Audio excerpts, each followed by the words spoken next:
अधिक मास निमित्त राष्ट्रीय संत विद्या वाचस्पती धर्मसम्राट श्री श्री 108 महामंडलेश्वर स्वामी डॉक्टर संत श्री इंद्रदेव श्वरानंद सरस्वतीजी महाराज यांच्या भागवत कथेचं आयोजन करण्यात आलं होतं।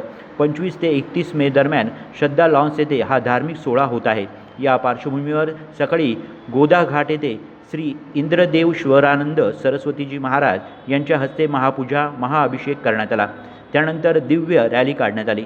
गोदा घाट, गजानन चौक, नाग चौक, कृष्णनगर, तपोवन या भागातून निघालेल्या या रॅलीचे ठिकठिकाणी स्वागत करण्यात आलं। तपोवन येथे रॅलीची सांगता करण्यात आली। ढोल ताशाच्या गजरात निघालेल्या या रॅलीत महिलांनी पारंपरिक नृत्य करून रॅलीची शोभा वाढवली।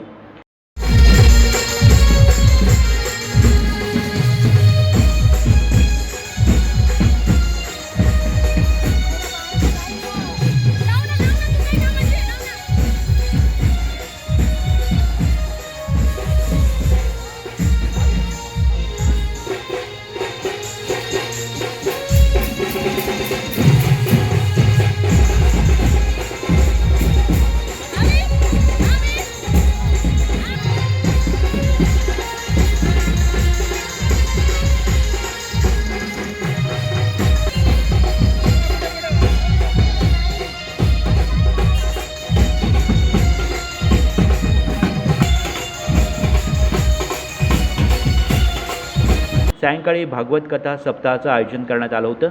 ही भागवत कथा सप्ताह सायंकाळी 4 ते 7 या काळात होणार आहे। नाशिककरांनी याचा लाभ घ्यावा असं आवाहन आयोजकांच्या वतीनं करण्यात आलं आहे।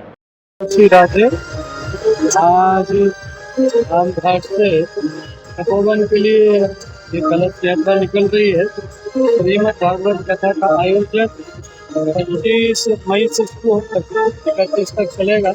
शाम को 4 बजे से 7 बजे तक लाइव है सन टीवी पर।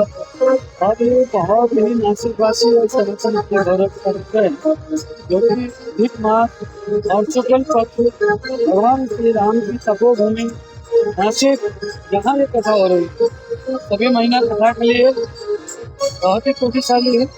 और ये अधिक मास पुरुषोत्तम मास करोड़ों करोड़ों पापों का नाश होता है और करोड़ों करोड़ों पुण्यों का सर्जन होता है। ऐसे अधिक महीने में ये पावन कथा की जा रही है अमृत परिवार की ओर से। गुड्डू शेख, दिशा न्यूज, नाशिक।